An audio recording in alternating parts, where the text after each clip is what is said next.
So dito, from hydro 4, no? So ito yung valve, close position. Ito yung open position sa simulator. No? So kapag ito binuksan, ano nangyari sa level? Tumataas siya. Taas. So ibig sabihin, nagpipill up tayo ng cascade tank. No?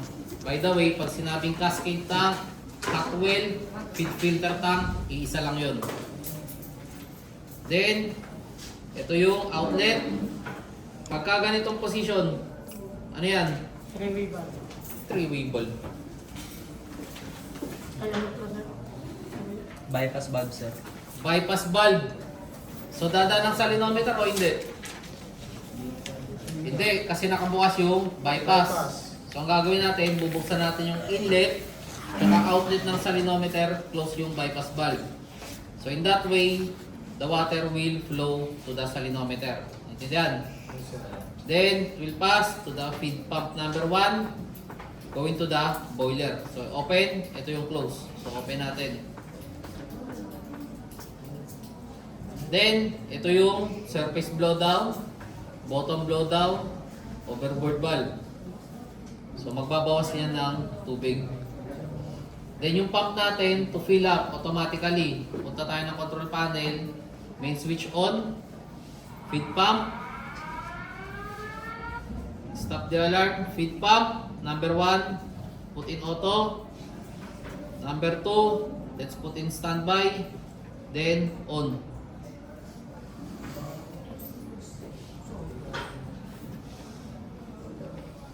Yung nilagay natin sa standby, kailangan bukas yung suction tsaka discharge.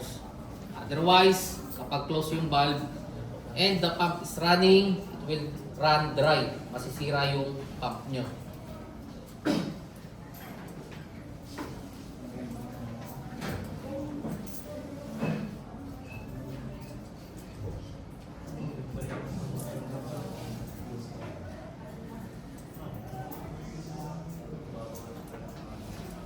Then, open yung main steam valve. Then, papunta ngayon niya ng service steam. Yung service steam, bukas yung inlet, bukas yung outlet. So, ibig sabihin, pag sinundan nyo yung line na yan, saan papunta? Papunta sa lahat? Dito lang sa 4. Then, the condensate water, sundan nyo yan. Saan papunta yung condensate water? Papuntang? Condensate inspection tank. So dito yun. Condensate din, papunta ng inspection tank. So pagka ganyan, nagkakarga ng tubig. Tumatakbo yung pump natin. Naka-automatic. So, ibig sabihin, kapag ka bumaba yung level nito, kusa mag-start yung pump.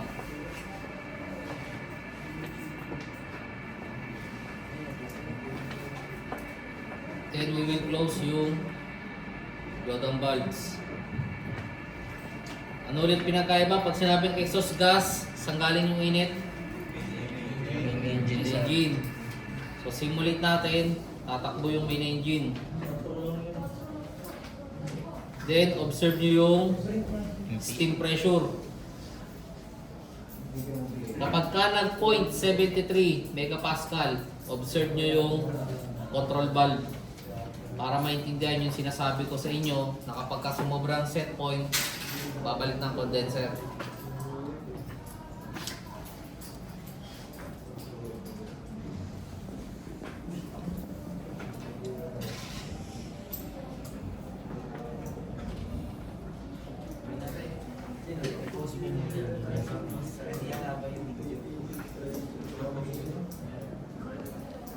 Bukas yung inlet outlet, then pabalik ng cascade.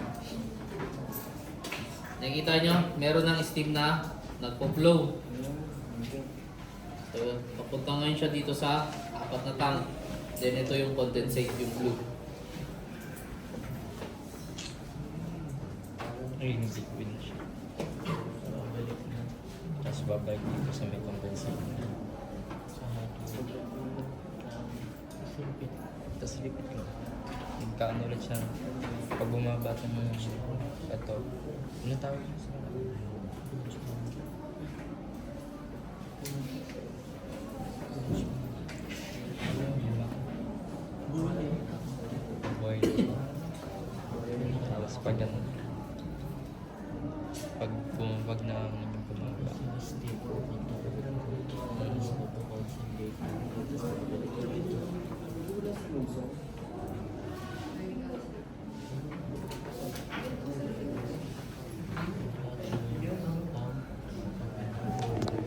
Bumalik sa Nagbukas yung control valve.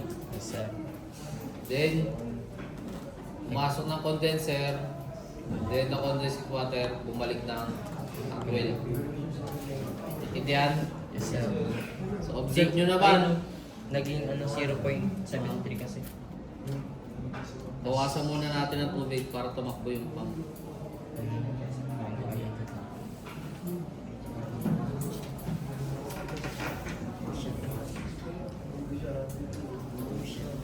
Pag tumakbo yung feed pump number 1, isasara ko yung suction.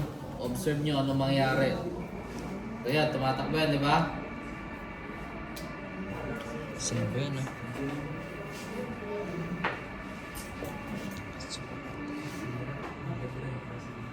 Ano nangyari? Tumakbo yung number 2 pump. So yan ang purpose ng standby pump. Kapag ka nagkaroon ka ng problema sa naka-service, kusang tatakbo yung naka-standby. Kung nakaset siya ng standby, then pwede rin yan manual. Naintindihan? Isa.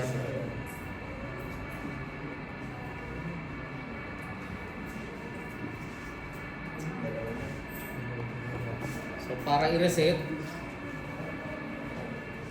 lagay natin sa manual,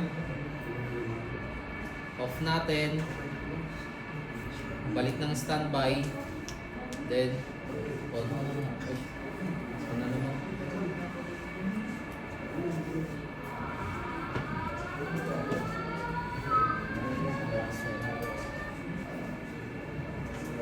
Reset.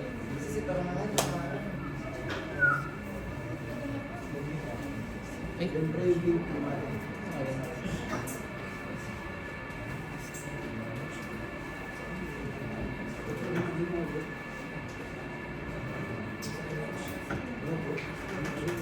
manual, off, reset.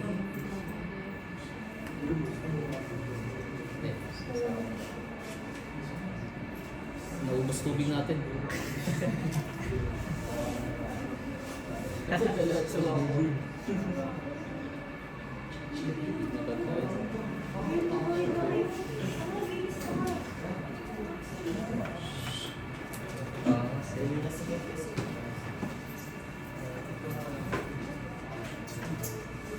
May bayad ba yan?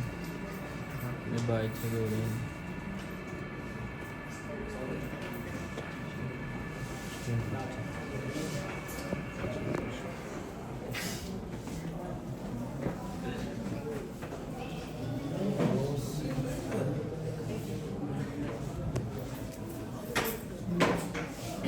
Then, lagay na standby.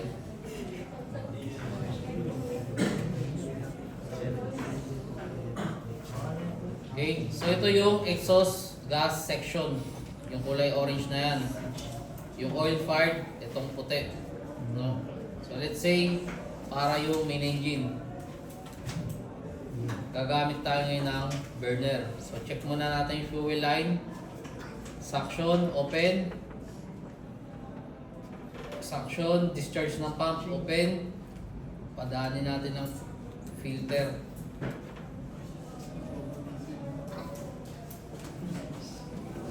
Then, lagay natin ng run. Yung isa standby. Then, on.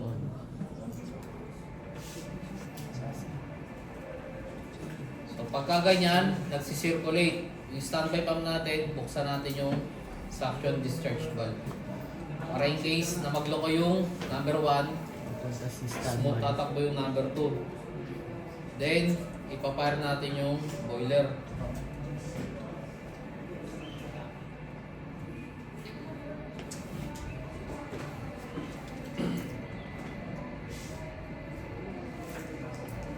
Uy. So yan yung oil fired section.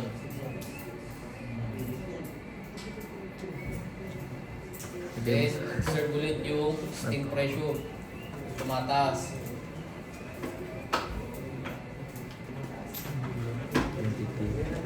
23.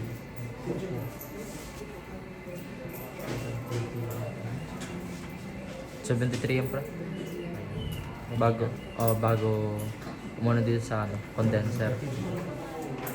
Hindi negative yan. Dumi lang sa TV. Dumi lang yan, bo. Tignan mo. Punta siya ng condenser.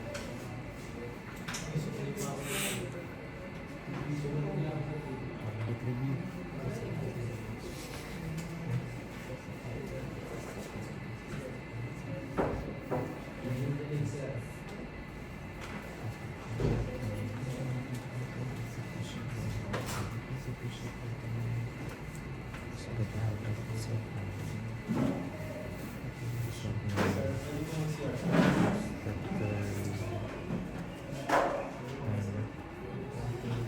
Wala, di umabot. 69. So, nakaset yung burner. Pagka 0.72, mamamatay siya para di tataas masyado yung pressure. Gets? Pero kung gusto yung padaanin dito, bawasan yung pressure ng steam line, buksan nyo yung bypass.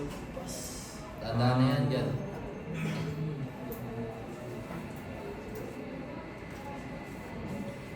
So, same principle yan dito. Kapag ito bumaba yung pressure, sara natin. Tumakbo yung number 2. Then, mag-aalarma. Ano yung alarma? Yung standby pump, tumakbo. So, stop yung alarm. Then,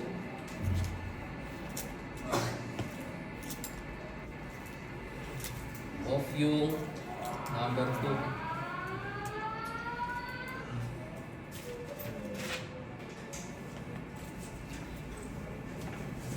Open.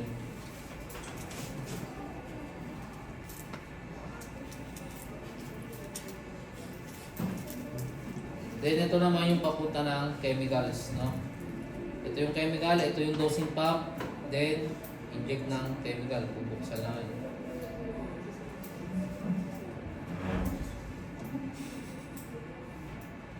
Naintindihan? Yes, sir. May tanong? Maglabas ko na lang. May tanong wala? Mas naintindihan nyo? Yes, sir. Okay. Tatakan nyo yung mga ano nyo.